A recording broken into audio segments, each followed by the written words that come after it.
Dans nos diverses rencontres, nous avons évoqué les apparitions de Fatima, les paroles de l'ange du Portugal en 1916, puis de la Sainte Vierge en 1917. Dites-moi bien simplement, ne trouvez-vous pas que ce langage est austère? On y parle de prière, mais aussi de pénitence, de réparation, des termes qui peuvent faire peur à nos sensibilités modernes. Oui, c'est vrai, ce langage est sévère. Mais c'est tant mieux, figurez-vous, car c'est l'Évangile.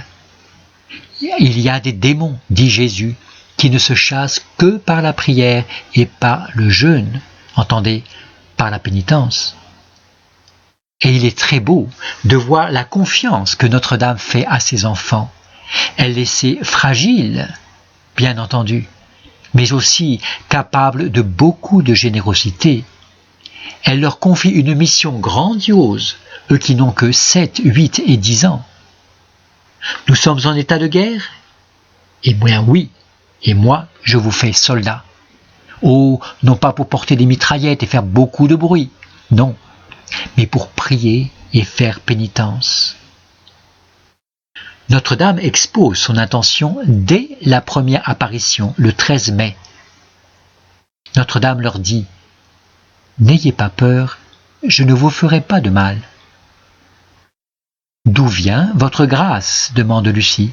« Je suis du ciel. » Après un court dialogue, la Sainte Vierge dit aux enfants « Voulez-vous vous offrir à Dieu pour supporter toutes les souffrances qu'il voudra vous envoyer en acte de réparation pour les péchés par lesquels il est offensé et de supplication pour la conversion des pécheurs ?»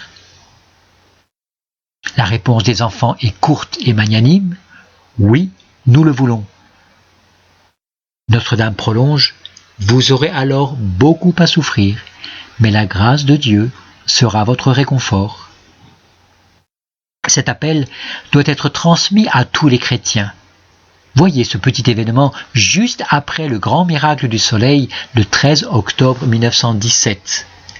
Le docteur Carlos Mendes raconte « Lorsque le soleil se retrouva normal, je pris Lucie dans mes bras pour la porter jusqu'à la route.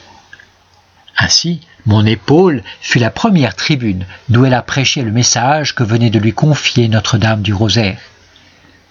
Avec un grand enthousiasme et une grande foi, elle criait « Faites pénitence, faites pénitence. Notre-Dame veut que vous fassiez pénitence. Si vous faites pénitence, la guerre finira. » Faire pénitence, prolonge le docteur Mendes, en portugais signifie précisément réparer nos fautes passées. Par la suite, Lucie prêcha par l'exemple, ainsi que ses cousins François et Jacinthe. Vous pouvez lire leur courte biographie. Elle montre comment, par la grâce de Dieu, de petits enfants peuvent devenir magnanimes en récitant le chapelet. La France prie, se met à l'école de ces petits enfants, de ces héros de la prière et de la pénitence.